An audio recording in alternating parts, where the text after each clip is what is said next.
Hello बच्चों, आज हम पढ़ेंगे कक्षा 3 की हिंदी रिमझिम का पार्ट 9 जिसका नाम है कब आऊं, जो कि एक कहानी है। और इस कहानी में एक अवंती नाम के व्यक्ति की रंगाई की प्रशंसा के बारे में बताया गया है कि वह बहुत ही अच्छे ढंग से कपड़ों को रंगता था। गांव के सभी लोग उसकी रंगाई की प्रशंसा कर रहे थे। तो तभी एक सेठ को उससे ईर्ष्या होने लगी और वह भी एक कपड़े का टुकड़ा लेकर अवंती की दुकान पर चला गया और अवंती से क्या कहने लगा, तुम इस कपड़े को किसी भी रंग में रंग लो। लेकिन वह कई रंगों के नाम बताकर क्या कहता है कि तुम इसे इन रंगों के अलावा किसी भी रंग में रंग लो।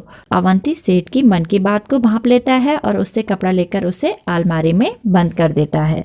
अब हम इस पाठ को शुरू करते हैं। पाठ 9 कब आऊं। अवंती ने एक छोटी सी रंगाई की दुकान खोली और गांव वासियों के लिए कपड़ा रंगना शुरू कर दिया। सब लोग उसकी रंगाई की प्रशंसा करने लगे। धीरे धीरे उसकी दुकान चल निकली। अवंती की प्रशंसा सुनकर एक सेठ को बहुत ईर्ष्या महसूस होने लगी। तो एक बार एक अवंती नाम के व्यक्ति ने एक रंगाई की छोटी सी दुकान खोली और गांव के सभी लोग वहां पे कपड़ा रंगाने लगे। सब लोग उसकी रंगाई की प्रशंसा का अर्थ होता है तारीफ। सभी लोग उसकी रंगाई की बहुत तारीफ करने लगे और धीरे धीरे उसकी दुकानदारी भी अच्छे से चलने लगी। तो अवंती की तारीफ सुनकर एक सेठ को बहुत ईर्ष्या का अर्थ होता है जलन। उसे अवंती की तारीफ सुनकर जलन होने लगी।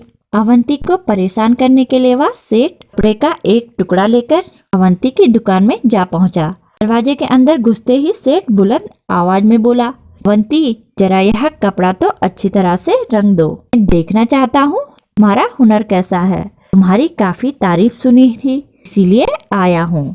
सेठ अवंती को परेशान करने के लिए उसकी दुकान में जाकर एक कपड़ा का टुकड़ा लेकर उसे बुलंद का अर्थ होता है ऊंची आवाज में बोलता है कि अवंती जरा इस कपड़े को अच्छे से रंग दो। यह देखना चाहता हूँ कि तुम्हारा हुनर का अर्थ होता है कार्यशैली। तुम्हारी कार्यशैली किस तरह की है। तुम्हारी काफी तारीफ सुनी थी इसलिए मैं यहाँ पे कपड़ा रंगाने के लिए आया हूँ। अवंती ने सेठ जी से पूछा, सेठ जी इस कपड़े को आप किस रंग में रंगवाना चाहते हैं।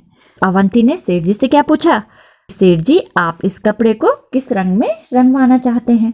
सेठ ने कहा, रंग के बारे में मेरी कोई खास पसंद तो है नहीं।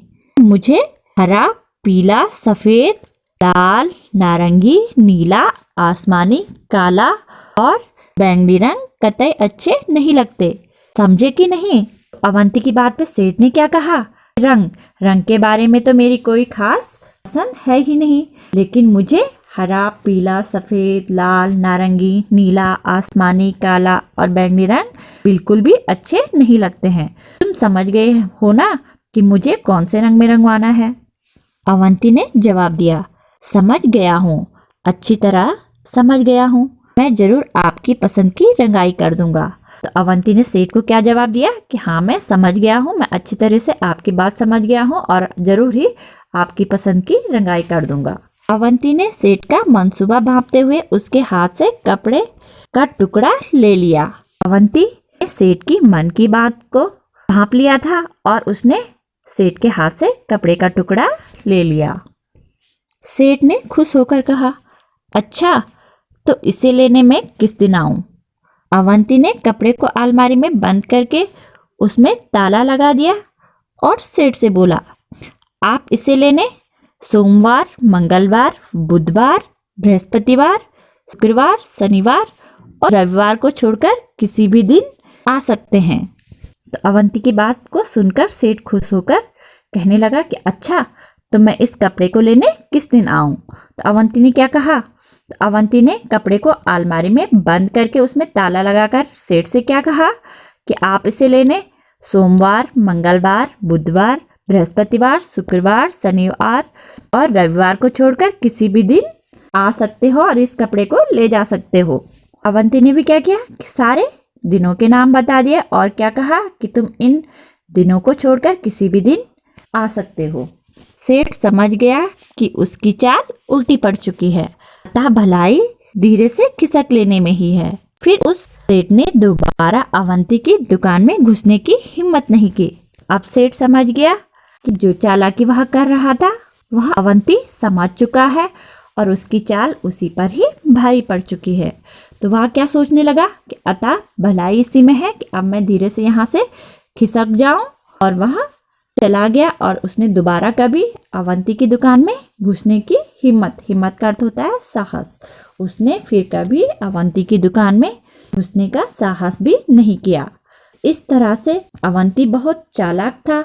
वह सेठ की चतुराई को अच्छे से समझ गया था और उसने भी उसका जवाब उसी तरीके से दिया जिस तरीके से सेठ ने अवंती को कपड़े रंगने के लिए कहा था। तो उसने भी सारे दिनों के नाम गिनाकर उससे कहा कि तुम सारे दिनों को छोड़कर किसी भी दिन कपड़ा लेने आ सकते हो। तो सेठ समझ गया और वहां से चल दिया और कभी दुकान पे नहीं आया होगा। अब हम इस पाठ के अभ्यास प्रश्नों को हल करते हैं कहानी से। सेठ ने किस रंग में कपड़ा रंगने को कहा? तो सेठ ने अवंती को किसी भी रंग में रंगने को नहीं कहा, वह तो केवल उसे परेशान करने आया था। अवंती ने कपड़ा अलमारी में बंद कर दिया, क्यों? तो अवंती ने सेठ का मंसूबा भांपकर उसे अलमारी में बंद कर दिया। सेठ कपड़ा लेने किस दिन आया होगा? तो सेठ किसी भी दिन कपड़ा लेने नहीं आया होगा क्योंकि वह समझ गया था कि अवंती को उसकी चालाकी का पता चल गया है। कौन छुपा है कहाँ? नीचे के वाक्यों में कुछ हरी भरी सब्जियों के नाम छुपे हैं, ढूंढो तो जरा। तो यहाँ पे हमें कुछ वाक्य दिए गए हैं और हमें इसमें से सब्जियों के नाम ढूंढने हैं। अब भागो भी, बारिश होने लगी है। तो इसमें सब्जी का नाम छुपा है गोभी। मामू लीला मौसी कहाँ है? इसमें सब्जी का नाम है मूली। शीला के पास बैग नहीं है, तो इसमें सब्जी का नाम है बैंगन। रानी बोली हमसे मत बोलो, इसमें सब्जी का नाम क्या आएगा? सेम। गोपाल कबूतर उड़ा दो, इसमें सब्जी का नाम है पालक। सही जोड़े मिलाओ, तो यहाँ पे हम सही जोड़े मिलाएंगे। तो यहाँ पे हमें पहला मिला के दिया हुआ है प्रशंसा का तारीफ। तो अब हम मिलाएंगे ऊंची का बुलंद, ईर्ष्या का जलन, कतई का बिल्कुल, जरूर का अवश्य। मुहावरे। चित्रों को देखो, क्या इन्हें देखकर तुम्हें कुछ मुहावरे या कहावतें याद आती है? उन्हें लिखो। तो यहाँ पे पहला दीपक का चित्र है, तो इसके नीचे हम मुहावरा लिखेंगे दीपक तले अंधेरा। दूसरा यहाँ पे हाथ का चित्र है, तो इसके नीचे लिखेंगे हाथ कंगन को आरसी क्या। तीसरा चित्र यहाँ पे आस्तीन का है, तो इसके नीचे हम लिखेंगे आस्तीन का सांप। चौथा चित्र यहाँ पे एक एक लड़की के पास लिखा हुआ है, तो इसको हम लिखेंगे मुहावरा एक और एक 11। कहो कहानी। विद्यालय, गुरुजी, छुट्टी, बंदर, डंडा, पेड़, केला, ताली, बच्चे, भूख। इन शब्दों को पढ़कर तुम्हारे मन में कुछ बातें आई होगी। इन सब चीजों के बारे में एक छोटी सी कहानी बनाओ और अपने साथियों को सुनाओ। तो इसकी हम जैसे कहानी बना सकते हैं कि एक बार विद्यालय में गुरुजी कक्षा में पढ़ा रहे थे, तो उसी समय छुट्टी की घंटी बज गई। तो सभी बच्चे अपना बस्ता समेटने लगे, तो अचानक खिड़की के पास स्थित एक पेड़ में एक बंदर कक्षा में आ गया। तो उसे देखकर बच्चे चिल्लाने लगे। गुरुजी के पास एक डंडा रखा था और वह उस डंडे से बंदर को भगाने लगे, लेकिन बंदर नहीं भागा। तो एक बच्चे के पास केला था, तो उसने तुरंत अपना केला बंदर के पास फेंक दिया। तो बंदर को भूख लगी थी, इसलिए वह केला उठाकर भाग गया और सभी बच्चे ताली बजाते हुए अपने घर चले गए। उछालो। एक रुमाल या कोई छोटा सा कपड़ा उछाल कर देखो, किसका रुमाल सबसे ऊंचा उछलता है। तो यह आप अपने द्वारा स्वयं करेंगे। रुमाल के साथ बिना कुछ बांधे इसे और ऊंचा कैसे उछाला जा सकता है? तो रुमाल के साथ बिना कुछ बांधे हम उसकी छोटी सी तह बनाकर या उसका गोला बनाकर उसे ऊपर उछाल सकते हैं। समझ, समझदारी। गाय शब्द रंग से बना है, इसी तरह और शब्द बनाओ। जैसे यहाँ पे बनाया गया है रंग से रंगाई, तो सांप से बनेगा सफाई, चढ़ से चढ़ाई, बुन से बुनाई। क्या समझे? जिन शब्दों के नीचे रेखा खींची है उनका मतलब बताओ। मुझे बैंगनी रंग कतई अच्छा नहीं लगता। तो यहाँ पे कतई के नीचे रेखा खींची है, तो कतई का अर्थ लिखेंगे हम बिल्कुल। अवंती ने सेठ का मंसूबा भांप लिया, तो मंसूबा का अर्थ लिखेंगे इरादा। मैं तुम्हारा हुनर देखना चाहता हूँ, हुनर का अर्थ हम लिखेंगे कार्यशैली। सेठ बुलंद आवाज में बोला, आवाज का अर्थ लिखेंगे स्वर। सेठ को ईर्ष्या होने लगी, तो ईर्ष्या का अर्थ लिखेंगे जलन। रंग के बारे में मेरी कोई खास पसंद तो है नहीं। तो खास का अर्थ लिखेंगे विशेष। कैसा लगा आफ़ती। आफ़ती के बारे में कुछ वाक्य लिखो। तुम उसके कपड़ों, शक्ल सूरत, पालतू पशु, बुद्धि आदि के बारे में बता सकती हो।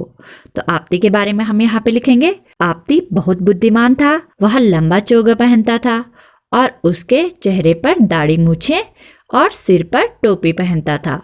वह गधे को पालता था और वह बुद्धि को ताकत से बड़ा समझता था। जोड़े ढूंढो। दिन, दीन, मेला, मैला। ऊपर दिए गए शब्दों के जोड़ों में केवल एक मात्रा बदली गई है। किसी भी मात्रा को बदलने से अर्थ भी बदल जाता है। ऐसे और जोड़े बनाओ, देखें कौन सबसे ज़्यादा जोड़े ढूंढ पाता है। तो यहाँ पे हम जोड़े बनाएंगे। पहला लिखेंगे अचार, आचार, हरी, हरी, गुरु, गुरु, समान, सामान, सिला, सीला, मिल, मिला, पिला, पीला, खिल, खिला। कुछ कलाकारी। कब आऊं वाले किस्से को चित्रकथा के रूप में लिखो। तो इसे आप अपने आप चित्रकथा के माध्यम से स्वयं लिखेंगे।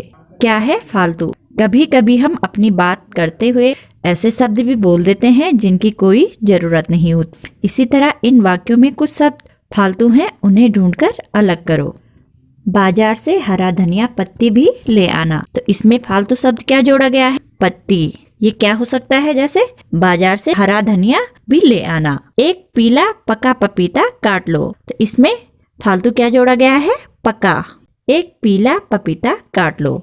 अरे रस में इतनी सारी ठंडी बर्फ क्यों डाल दी। तो इसमें क्या फालतू जोड़ा गया है, ठंडी। इसे हम अरे इसमें इतनी सारी बर्फ क्यों डाल दी ऐसे भी बोल सकते हैं। जेबा बगीचे से 2 ताजे नींबू तोड़ लो। इसमें क्या जोड़ा गया है, फालतू, ताजे।